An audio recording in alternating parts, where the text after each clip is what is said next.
জীবনে এত গুনাহ করলাম মনেও তো নাই, কখনো সামনেও আসে না। মাঝে মাঝে বসো, নিরালায় বসো, অন্ধকারে বসো, আর পিছনের গুনাহগুলা সামনে হাজির করো। দেখবা গুনাহ আর গুনাহ, গুনাহ আর গুনাহ, গুনার পাহাড় হয়ে গেছে। ভিতরে একটা অনুতপ্ত ঢুকবে, আরে আমি তো আসলে অনেক গুনাহ করে ফেলছি, এত গুনাহ। এই গুনাহ নিয়ে আল্লাহর সামনে কেমনে দাঁড়াবো? এত গুনাহ, আল্লাহর সামনে দাঁড়াবার মুখ নাই আমার। দেখবা একেবারে নিজে নিজে ছোট হইয়া যাইবা। আল্লাহ, আপনি যেহেতু আমার গুনাহগুলা এভাবে গোপন রেখেছেন, এত গুনাহ যত হোক না কেন, তুনে কুকারিও মাবদ কর দাই जुर्मे बे अंदाजा बे हद कर दे मगफिरत दारद उम्मीदाज लुत्फे तू जाके कद फरमुदाए ला तकना तू। ও আল্লাহ, আমি আপনাকে না ডাকলে আপনার কোনো ক্ষতি হবে না, আপনার তো বান্দার অভাব নাই, কিন্তু আমার তো আপনি একজনই আল্লাহ।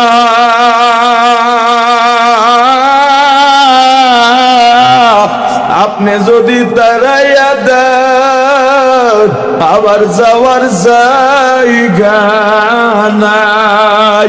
ও আল্লাহ, আমার কাছে আজরাইল জানি কখন এসে পড়ে। এই গুনাহ নিয়ে আজরাইল যদি আমাকে ধরে ফেলে, আমার যাওয়ার জায়গা নাই। আল্লাহ এই গুনাহগুলা মাফ করে দেন। মাফ চাওয়ার মতো যদি চাইতে পারো, আল্লাহর চৌকাঠটা, দরজাটা শক্ত করে ধরবা। রহমতের দরজা দরবার ছাড়া যাবে না, ছাড়া যাবে না। নিজের গুনার জন্য অনুতপ্ত হইয়া কান্নার মধ্যে যে কত মজা। ওই অন্ধকার রাতে আল্লাহর কাছে বলো, দেখবা অন্ধকারে একটু ভয় ভয় লাগে, আল্লাহর কাছে বলো, আল্লাহ দুনিয়ার সবচাইতে বড় গুনাহগার আমি আপনার দরবারে হাজির, দুনিয়ার সবচাইতে বড় নাফরমানটা আপনার দরবারে হাজির। ওরে আল্লাহ, আমার এই অন্ধকার রুমের মধ্যে এত ভয়, ওই অন্ধকার কবরে কেমনে থাকবো রে, কেউ পায় হবে আমার মরণে, কেউ পায় যে হবে আমার কবরে, কেউ পায় যে হবে আমার কবরে। সাথী নাই রে, বাতি নাই রে কবরে, কেমনে থাকব অন্ধকার কবরে, কেমনে থাকব অন্ধকার কবরে। ওরে আমার ভাই, ওই গভীর রাতে নামাজ পড়লা, জিকিরে আল্লাহকে ডাকো ডাকো ডাকো, আর নিজের লাশ মাঝে মাঝে সামনে দেখার চেষ্টা করো। মরার আগে মরো, মরার আগে মরো, মরার আগে মরো, আল্লাহকে ডাকো, আর নিজের মৃত্যুটা সামনে দেখার চেষ্টা করো, নিজের লাশ সামনে দেখার চেষ্টা করো। আমি আমার বিবির পাশে ঘুমায় আছি, আজরাইল আমার জান নিয়ে গেছে, কেউ টের পায় নাই। আমার বিবি অন্ধকারের মধ্যে, তার হাত আমার গায়ে পড়ছে, দেখে শরীরটা ঠান্ডা হয়ে গেছে। বিবি লাফ দিয়ে উঠে বাতি জ্বালায় দেখে আমি দুনিয়ার মধ্যে নাই। একটা চিৎকার দিয়া বিবি ঘর থেকে বের হয়ে গেছে, সন্তানেরাও বের হয়ে গেছে। মা কাঁদে, বাবা কাঁদেন, আমার ভাই বোন কাঁদে, সবাই কাঁদে, কিন্তু কেউ মনের বলে একবারও বলে না আমাকে দুনিয়ায় 2 দিনের জন্য রেখে দাও। সবাই বলে বিদায় বিদায় বিদায় বিদায়। সবাই কাঁদে ঠিক, কিন্তু আবার কবরে পাঠাবার আয়োজন করে। ওরে আমার ভাই, নাই। ওই কবরে কেমনে থাকবো শুধু এইটাই ভাবো। দেখবা দুনিয়ার সম্মান বৃথা, দুনিয়ার অর্থবিত্ত বৃথা, দুনিয়ার পদ পদবী বৃথা। আহারে আমাকে কেউ গোসল করাবার জন্য গরম পানি বসা দিছে, কেউ মশারি টানা দিছে, কেউ মসজিদে যায় কাটি আনার জন্য, কেউ কবর খুঁড়তেছে সাদা পাতলা তিনখানা কাপড়ের প্যাকেট বানাইয়া ওই খাটে চড়াইয়া জানাজা দিয়া কাঁধে নিয়ে কবরের দিকে রওনা হয়। আমার ছোট ছোট ছেলে মেয়ে পেছনে পেছনে দৌড়ায়, আর আমাকে আব্বু আব্বু বলে ডাকে, জবাব দিতে পারি না। আমার মা বাড়ির দরজায় গিয়া গাছের আড়ালে দাঁড়াইয়া আমার লাশের বহরের দিকে তাকাইয়া তাকাইয়া কাঁদে। আহারে ওই কবর দুনিয়ার সবচেয়ে ভয়ঙ্কর অন্ধকার। আমাকে কবরে রেখে বাঁশের চালি দিয়া কলা পাতা বিছাইয়া সবাই হাতের মুষ্টিতে মাটি নিয়ে মাটি দেয় আর বলে, মিনহা খলাকনাকুম ওয়া ফিহা নুঈদুকুম ওয়া মিনহা নুখরিজুকুম তারাতান উখরা। দেখো এতটুকু যাওয়ার পরে ভয় বাড়ে কিনা, অন্তর দিয়ে এই চিন্তা যদি করো ভয় বাড়বেই বাড়বে, ভয় বাড়বেই বাড়বে। তোমার হাতে পায়ে ধরে বলি ভাই, তখনই তওবা করো, আল্লাহ আপনার সাথে ওয়াদা করলাম আর গুনাহ করব না, জিকিরের বাইরে থাকবো না, আর নাফরমানি করব না। আল্লাহ আমাদের সব সময় জিকিরে থাকার তৌফিক দান করেন। ইলাহা ইল্লাল্লাহ, কলবের মধ্যে কম্পন শুরু হয়ে যাবে।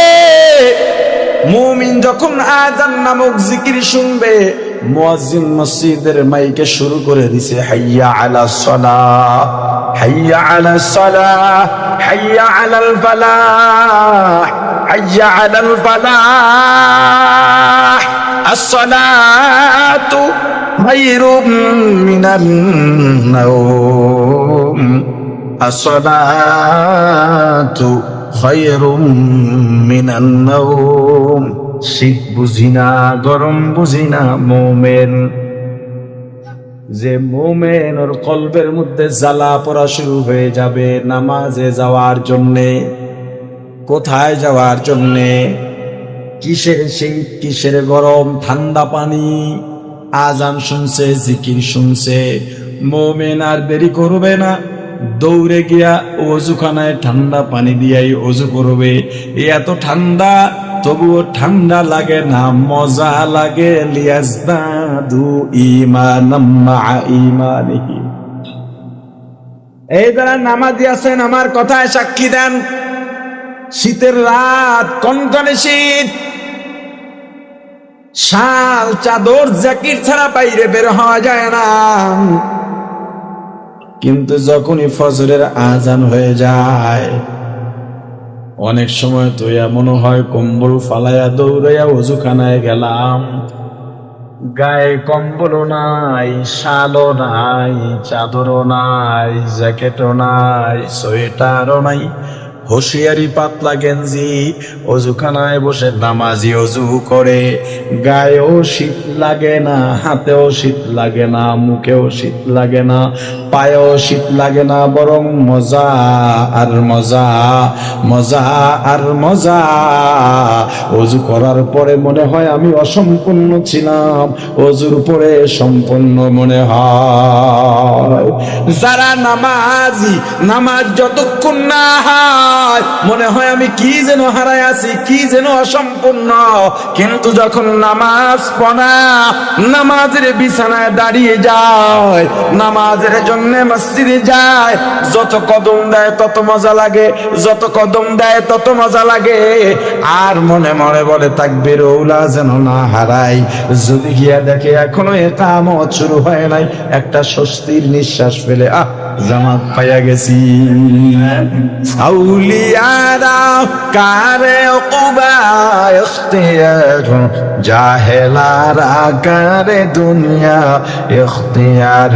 আশিকারা মিল্লাত মাযহাব জুদাস্ত, আশিকারা মিল্লাত মাযহাব খুদাস্ত। মিয়ানে আশিক মাশুক রমজিস্ত, কিরামান কাতিবিনরা হাম খবর নিস্ত। লা ইলাহা ইল্লাল্লাহ, লা ইলাহা ইল্লাল্লাহ, লা ইলাহা ইল্লাল্লাহ, লা ইলাহা ইল্লাল্লাহ, লা ইলাহা ইল্লাল্লাহ, লা ইলাহা ইল্লাল্লাহ।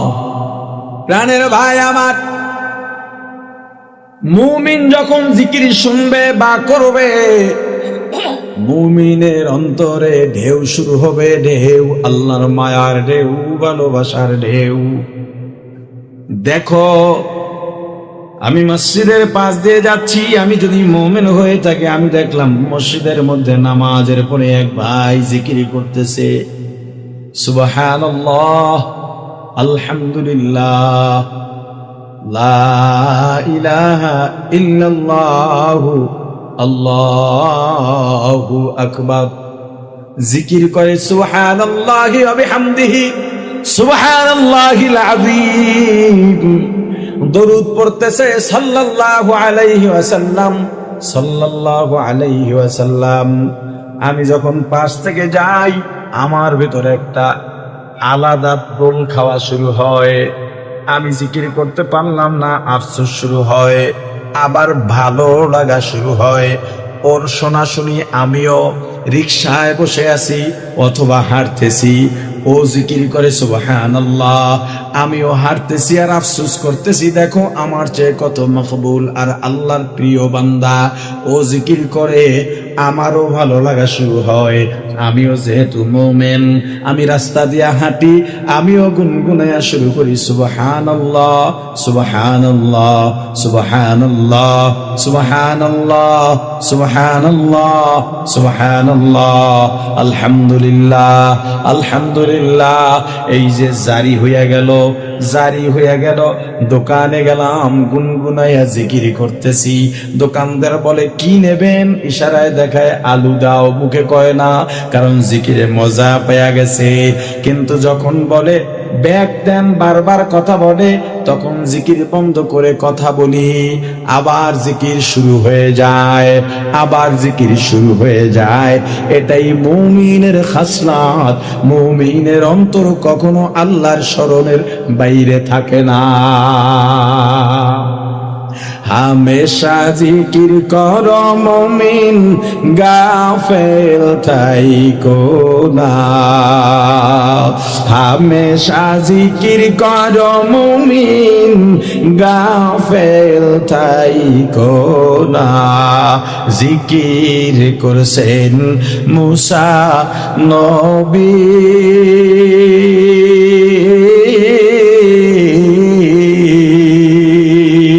তুর পাহাড়ে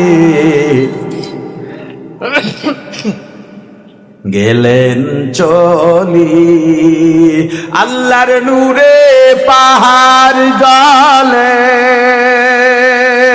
আল্লাহর নূরে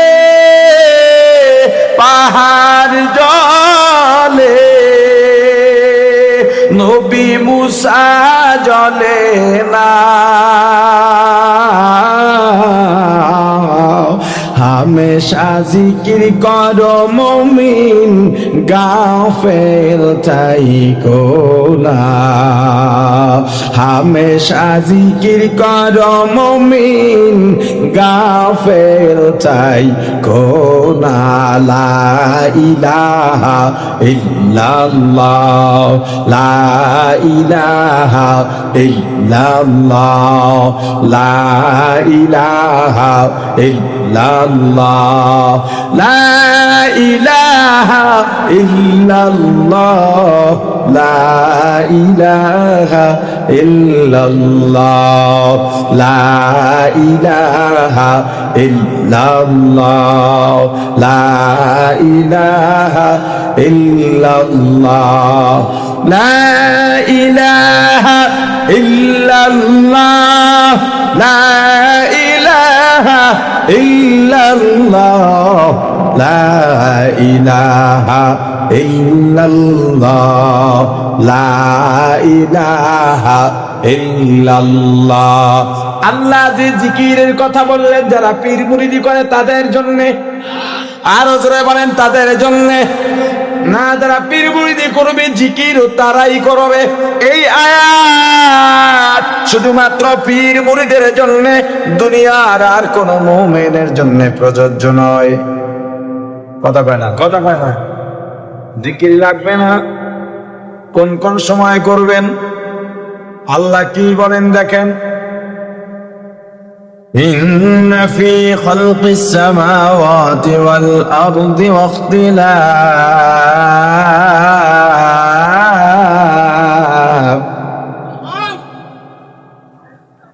اختلاف الليل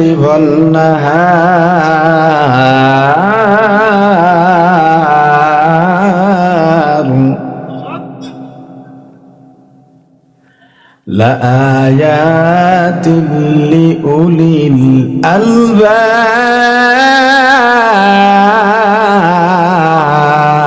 الألباب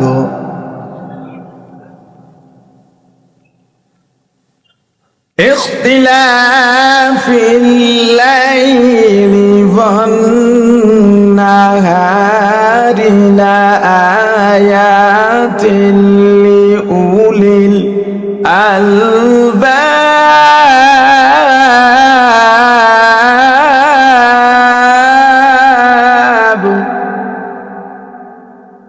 আল্লাহ বলেন ইন্না ফি খালকিস সামাওয়াতি ওয়াল আরদি ওয়াখতিলাফ, এই যে আসমান ও জমিনের মাঝে আল্লাহর যত সৃষ্টি আছে এবং চন্দ্র আর সূর্য, রাত আর দিনের মাঝে যেই ইখতিলাফ আছে, আবর্তন আছে, এর মধ্যে যারা জ্ঞানী তাদের জন্য নিদর্শন।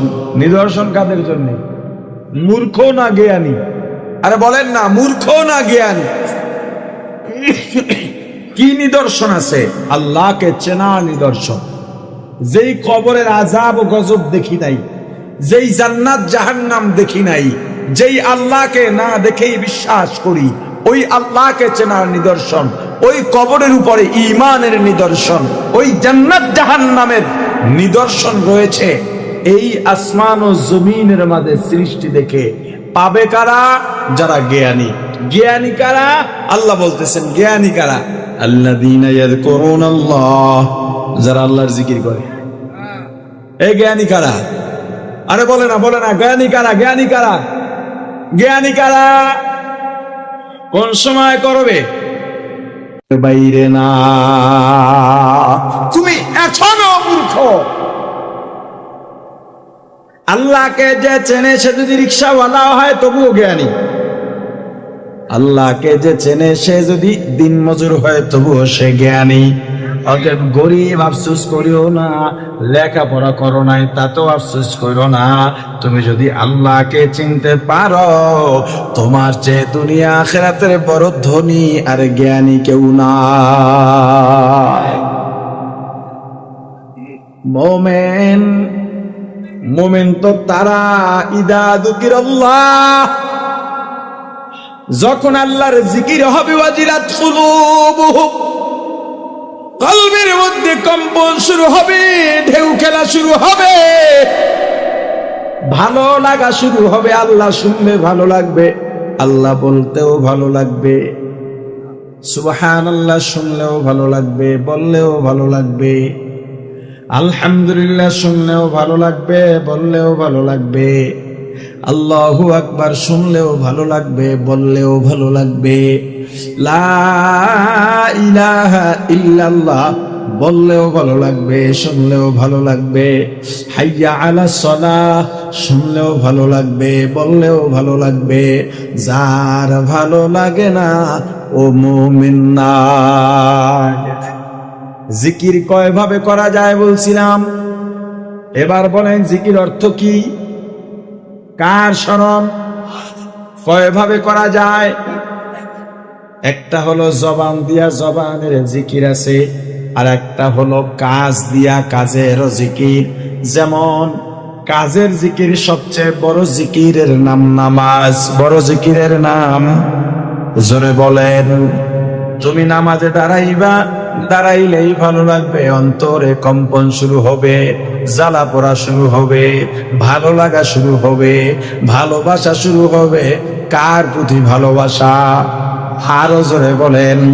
হুয়াল্লাযী আনজালা সাকিনাতা ফি কুলুবিল মুমিনিনা লিয়াজদাদু ঈমানাম মা'a ঈমানিহিম।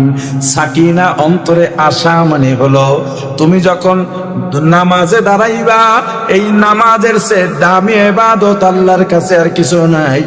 একেবারে দুনিয়ার থেকে ফারেগ হইয়া তোমার ক্ষমতা মাথার থেকে ছেড়ে ফেলো, তোমার সম্পদের মায়া ত্যাগ করো, তোমার সন্তান সন্ততির মায়া ত্যাগ করো। নামাজে দাঁড়াবা মানে আল্লাহর সঙ্গে দিদার হবে। এখন আমি আর আমার আল্লাহ, মাঝে আর কাউকে ঢুকাবো না, বাবাকে ঢুকাবো না, মাকে ঢুকাবো না, বিবিকে ঢুকাবো না, সন্তান ঢুকাবো না, দুনিয়া ঢুকাবো না, সম্পদ ঢুকাবো না, পদ পদবি ঢুকাবো না, কোন কল্পনা ঢুকাবো না। নামাজের মধ্যে বান্দা আল্লাহর এত কাছে হয়ে যায়, এত কাছে আর কোনো মাধ্যমে যাওয়া যায় না। এবার তুমি নামাজে দাঁড়াও, দুনিয়ার সব নিজের মেধা থেকে ছেড়ে ফেলো, অন্তর থেকে ছেড়ে ফেলো। এখন তুমি আর আল্লাহ আর তুমি আর কেউ না। তাকবীর তাহরিমায় আল্লাহু আকবার বলে হাত বেঁধে দাঁড়িয়ে যাও। এখন তুমি কি খেয়াল করবা? আমার নামাজ ফেলি জিকির। কি সমস্যা?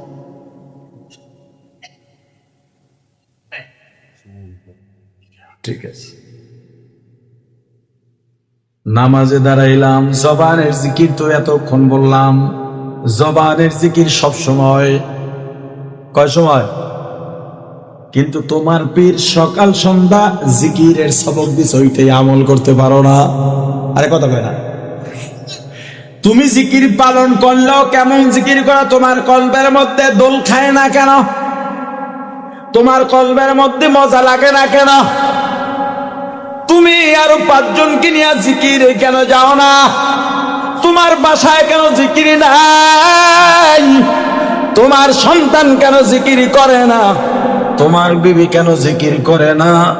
জিকিরের চেয়ে পাও জিকির, যদিও নফল ইবাদত, যদিও নফল ইবাদত, এরপরেও জিকির একটা পাওয়ারফুল ঔষধ প্রত্যেক মানুষের জন্য।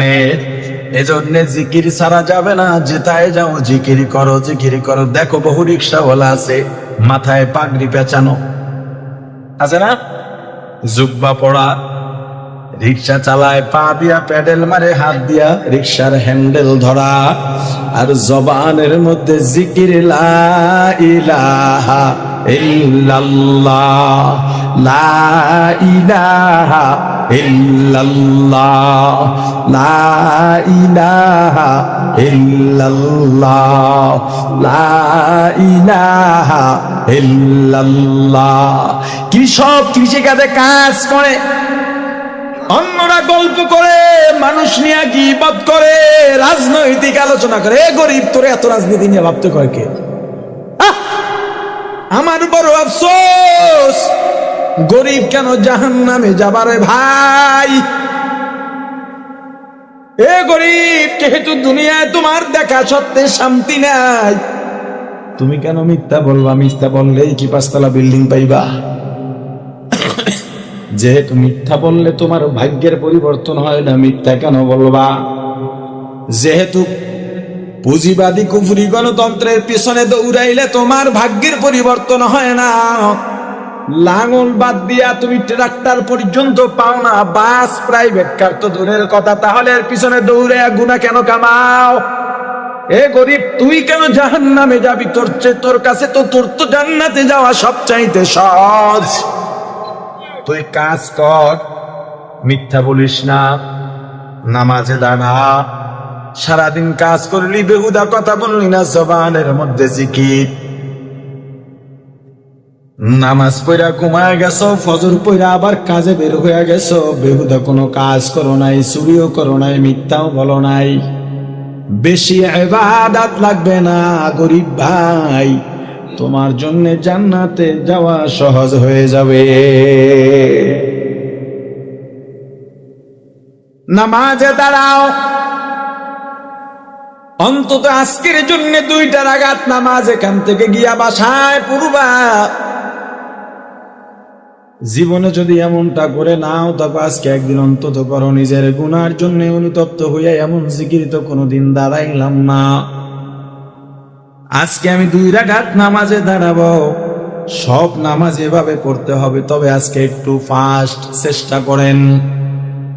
সবাই ঘুমায় গেছে, আপনি একটু অজু করেন, সুন্দর করে অজু বানান। অজু বানায়া নির্জনে একটা রুমের মধ্যে যান, একা অন্ধকার রুম। এরপরে নামাজে দাঁড়ান, দুনিয়ার সব কিছু ফারেগ হয়ে, মেধা থেকে অন্তর থেকে সব কিছু বাদ দিয়া নামাজে দাঁড়ায় যান। খেয়াল করবেন আমি পুলসিরাতের উপরে দাঁড়ানো। এবার ওই অন্ধকারে যে নামাজ পড়তেছেন, পুলসিরাত দেখার চেষ্টা করেন, কারণ দুনিয়ার যেহেতু কোনো খেয়াল নাই, উলামা ইকরামের জবানে, পীর মাশায়েখের জবানে পুলসিরাতের বর্ণনা শুনছি। পুলসিরাত জাহান্নামের উপর থেকে দেওয়া হবে, অর্থাৎ জাহান্নামের উপরে পুলসিরাত থাকবে। ওই পুলসিরাতের উপর আমি দাঁড়ানো, জাহান্নামের ভয়াবহতাও শুনলাম। যা শুনছি ওইটা কল্পনা করে জাহান্নাম দেখার চেষ্টা করো, পুলসিরাত দেখার চেষ্টা করো। আর মনে করো আজরাইলের আয়াতের মধ্যে আমি আছি, আমার সামনে আল্লাহ দাঁড়ানো, আমার মাঝে আল্লাহর মাঝে আর কোনো বাধা নাই, বাধা নাই। আল্লাহকে দেখার চেষ্টা করো, আল্লাহকে দেখার চেষ্টা করো। ফাইল্লাম তাকুন তারা, যদি আল্লাহকে দেখতে না পাও, ফাইন্নাহু ইয়ারা, মনে করবা আল্লাহ তোমাকে দেখতেছেন। নামাজে দাঁড়াও, কেরাত পড়ো, কান্নার চেষ্টা করো, জাহান্নামের ভয় অন্তরে ঢুকাও, আল্লাহর মায়া, আল্লাহর ভালোবাসা এমন ভাবে ঢুকাও। আল্লাহ ভয় পাওয়ার পাত্র নন, আল্লাহ ভালোবাসার পাত্র। আল্লাহকে শুধু ভালোবাসবা, আল্লাহকে ভয় পাইবা না। আল্লাহকে শুধু ভালোবাসবা, ভালোবাসবা, ভালোবাসবা, আল্লাহকে ভয় পাইবা না। ভয় পাইবা আল্লাহর গোসাকে, আল্লাহর আযাব ও গজবকে। আল্লাহকে শুধু ভালোই বাসবা, আল্লাহকে ভালোবাসবা, আল্লাহর প্রতি মায়া বাড়াইবা। ও ভাই, এভাবে 2 রাকাত 4 রাকাত নামাজ আদায় করবা, সালাম ফিরাই একটু তেলাওয়াত করবা, এরপর একটু জিকির করবা। দুনাল জাহর, জবানের জিকির, তেলাওয়াত করবা জবানের জিকির। ওরে ভাই, দুনাল জাহরি মানে চুপি চুপি না, চিল্লাইয়া চিল্লাইয়া। উল্টা হলো দুনাল জাহর, স্বাভাবিকভাবে যেভাবে কথা বলি, এই স্বাভাবিকভাবে বসে বসে একবারে মনটা লাগাইয়া জিকির করো। আর জীবনের যত গুনাহ আছে, গুনাহগুলো সামনে হাজির করো।